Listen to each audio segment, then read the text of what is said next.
Shalom, selamat pagi Bapak Ibu terkasih di dalam Tuhan.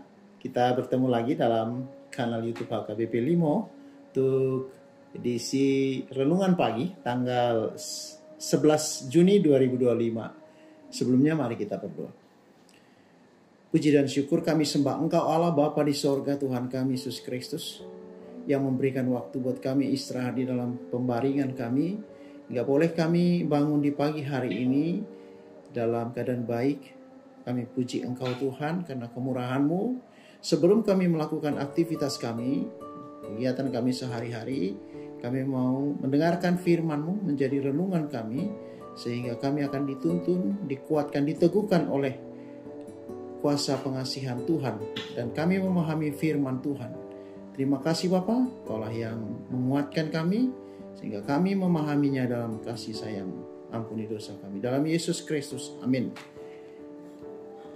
Firman Tuhan yang menjadi renungan kita di pagi hari ini yang tertulis dari Mazmur 51 ayat 5, demikian firman Tuhan. Sebab aku sendiri sadar akan pelanggaranku, aku senantiasa bergumul dengan dosaku. Firman Tuhan yang mengingatkan kita dan menuntun kita bagaimana orang yang tidak ada satu orang pun yang luput dari pernah melakukan dosa. Nah, hampir semua manusia di dunia ini akan pernah mengalami kejatuhan di dalam dosa. Nah, pada hari ini, di pagi hari ini, kita melihat kisah bagaimana Raja Daud yang ketika itu dia melakukan perzinahan dengan istri serdadunya, yaitu Uria, istri seorang serdadu, yaitu si Uria, namanya Betsaibah. Nah, ketika itu dia tidak sadar bahwa dia sudah melakukan perzinahan. Bahkan dosanya bukan hanya itu, dia melakukan membunuh Uria untuk menutupi perzinahannya. Nah, ketika itu Nabi Nathan datang kepada Raja Daud untuk memberikan teguran dan nasihat. Dan pada ketika itu kita lihat di ayat 3 bahwa sebelum dia menyampaikan apa yang harus dia lakukan, ketika Nabi Nathan mengingatkan bahwa Raja Daud sudah mengetahui, mempunyai respon, yaitu sadar bahwa akan pelanggarannya. Nah, ini satu yang kita lihat bahwa kalau Nabi Nathan datang menasihati atau mengingatkan atau menegur Raja Daud, bahwa Raja Daud tidak merasa kecil hati dan dia sangat respon.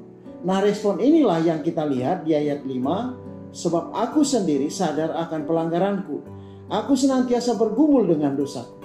Ada satu penyesalan yang dalam diri Raja Daud, bahwa apa yang dia lakukan itu, dia sadar bahwa itu suatu tindakan yang melakukan dosa. Seperti kita ketahui bahwa dosa itu akan menimbulkan hubungan yang tidak baik dengan Allah ketika kita melakukan dosa. Itu adalah satu pelanggaran, itu akan menimbulkan ketidakharmonisan manusia itu dengan Sang Pencipta. Nah, dalam kesempatan inilah bahwa di ayat 3 sebenarnya sudah ada perkataan atau permohonan doa Raja Daud yang mengatakan, kasihanilah aku ya Allah.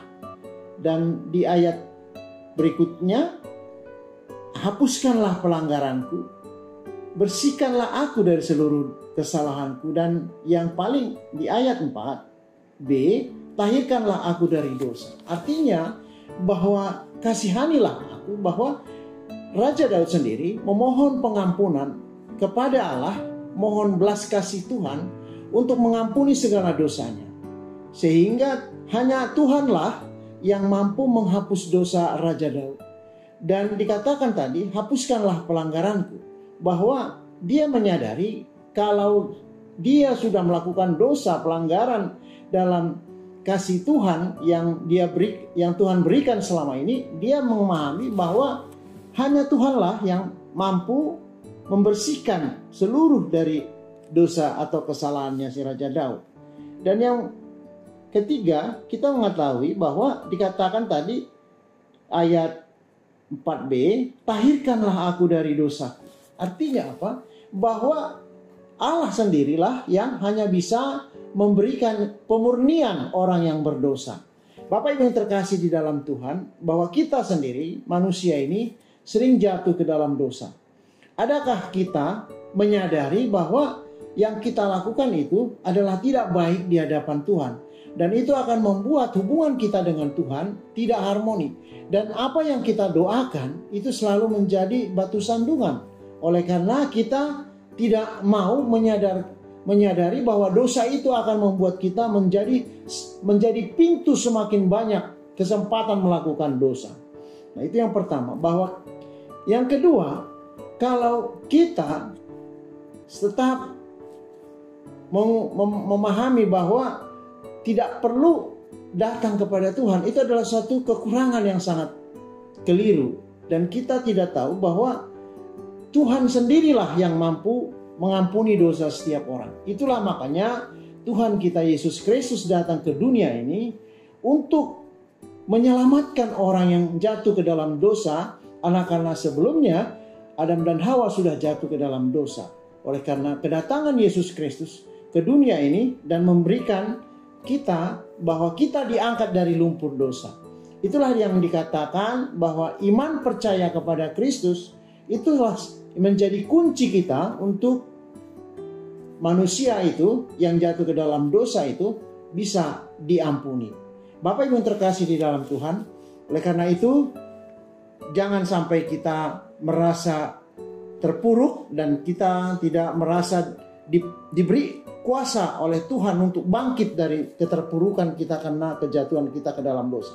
Tetapi yang terpenting adalah bagaimana kita untuk tetap memahami bahwa menjauhkan diri kita dari tindakan yang melakukan dosa. Dan ini tidak akan pernah kita bisa sendiri melakukan kalau bukan karena kerendahan hati kita di hadapan Tuhan.